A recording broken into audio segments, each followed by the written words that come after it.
win thanks to the leg of Brandon Aubrey, drilling a 64-yard field goal to send the game into overtime and another 46-yarder to win it in overtime. The Cowboys defense gave up over 500 yards to the New York Giants, including 3 touchdowns in the fourth quarter. Swagoo, that means I'm coming right to you. Are you feeling encouraged or discouraged by Dallas after their slim win over the G-Men? I'm discouraged, man, and I want to be so encouraged. I clap because we win, and I'm going to celebrate it every time we win, but to make Russell Wilson look like he was back in Seattle on his way to a Super Bowl blew my mind. And it's just compounding because we know Micah Parsons is in Green Bay. And even in the first game, CC, with Jalen Hurts and when he was taking off, I was like, damn, it would have been nice to have that fast defensive end chasing people down and getting people off the field on third down. My concern is the defense. Offensively, I thought Dallas was going to be one of the better teams in the NFC, but defensively right now, man, it's just it's a bad situation. And I understand Bland wasn't in the game, and it was Kaiir Elam. And I think Elam is going to be a good player. I think he was in a tough situation against Malik Neighbors. But to see Russell Wilson have that success against that defense, knowing what you actually have to play to try to get through the NFC and win something that matters, I wasn't very encouraged by that. What about you, Steve? Yeah, I was encouraged by the Dallas Cowboys, and it's not with the defense, but it's with the offense. You got a receiver tandem that is as talented as any receiver tandem in the NFL. And if Dak Prescott is able to stay upright, then you're talking about the Dallas Cowboys being a team that could potentially win double-digit games, regardless. Now, as long as they don't disqualify themselves before the trade deadline, I think that this front office, this ownership group would be willing to make a move and add to that defensive unit. Now, what we've seen for the Dallas Cowboys from a scheduling standpoint, 3 of their next 4 opponents don't have a win. Okay. So there'll be the potential for them to still be hanging around late October, early November. And I would anticipate if that's the case, Cowboys adding to that defense to try to fortify that unit because their offense gives them a chance to get to the playoffs. What's their biggest need? They got what's their biggest need? pass rush.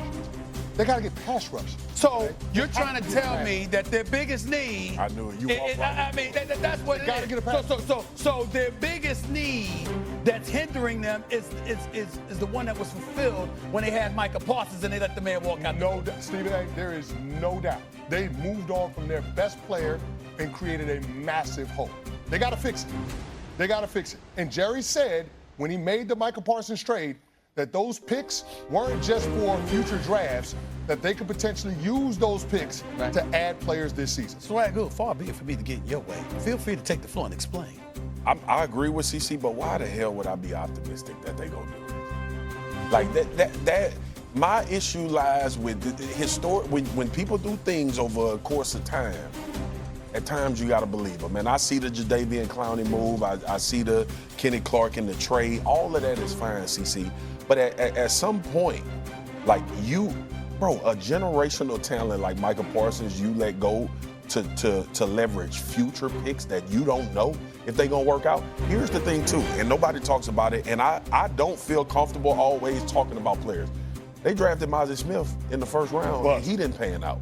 So what I'm using Taco Charlton is another one. Same. I'm using those as examples that them damn first round picks might not mean nothing.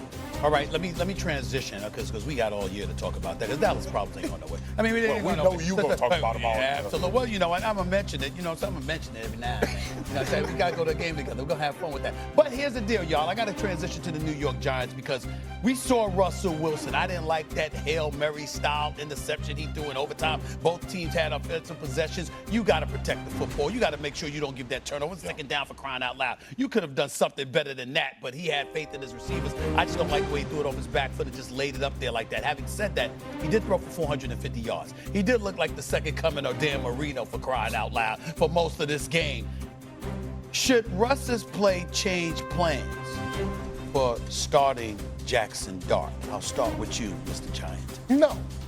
No, it shouldn't, but it will.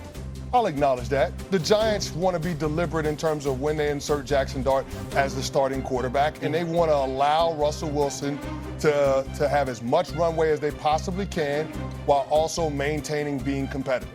Now, the fact that they lost on Sunday's game, means that they're moving closer to Jackson Dart, even though Russ had a turn back the clock type of performance. But Stephen A., the record is what the record is. If you're not winning games, you cannot win games while allowing your rookie quarterback the benefit of being able to gain experience so he can improve and be ready to be a force multiplier for this franchise. Russell Wilson ain't your future. He's just not, okay? He's at the end of his career. Jackson Dart is the future, and at some point in the near future, Russell Wilson is going to give way to Dart. What about you, Sway? It's very difficult to disagree with Chris, but I do because the performance has to matter. Right? If you're Brian Daboll and you're this organization, you actually walked out of the stadium in Dallas saying we should have won that game. And if you would have won that game, it would have been because of your quarterback. It wouldn't have been anything else. It would have been him and Malik Neighbors. And turning it over. Wendell Robinson. And turning it over to Jackson Dart, which I'm in agreement with because I said Jackson Dart should have started at the beginning of the season.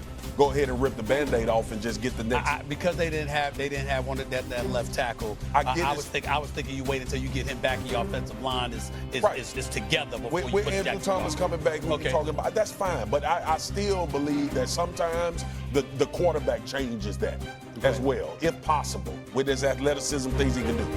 But I can't summarily dismiss watching Russ go down the field time and time again, especially when you had a disgruntled receiver the week prior that he made it a point to be the superstar in that game in Malik Neighbors.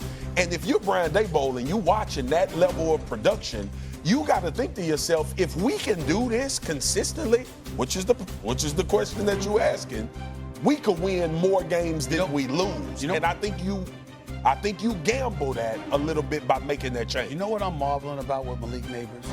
Every time I see him, he's open. He's open. He's usually waiting for the football, but he almost always has his man beat or his man. Now, you know what college you went to. I'm aware. They got a propensity to be open. I feel you on that. You understand? I understand that. Not Alabama. The Dallas Cowboys. The Dallas Cowboys secondary. Is your coach all right? He's going to chew out reporters even more. So, is your coach all right? I actually didn't the fire. It didn't bother me. It didn't bother me either, but he seemed more emotional about the media than the game. I'm just saying. This ain't what LSU used to be now, but maybe they'll get it back. Do we have what this season is supposedly about? Like, I understand if you were hoping for a Super Bowl championship in New York, then you panic. You was foolish. Yeah, you were foolish, and then you panic. But that's not the expectation. They should show patience, get ready for Jackson Dart when he's ready, put him out there when it's time. If nothing else, they have found a superstar in Malik Neighbors. Absolutely. J-Mac, you did Dolphins-Patriots this week. Dolphins were non-competitive week one. This was a tough game. Is it time for panic or patience in Miami? There is some panic going on in Miami right now. Yes, this game was better. Yes, the offense showed up. Yes, Tyreek Hill caught a 30-yard pass on their last possession, though. 2 penalties kept them out of the ability to score, and they ended up falling short. There's panic going on in the 305. All right, and then the Chicago Bears, who made all the changes during the offseason, so much hope coming in, and they start out 0-2 and got really manhandled this week by Detroit. Jeff, patience or panic? I'm going patience here. And listen, it's similar to what Nick was just saying about the Giants. What are our expectations? We want Ben Johnson to build relationship with Caleb Williams. We want to see Caleb Williams progressing week in and week out. I just on TV live.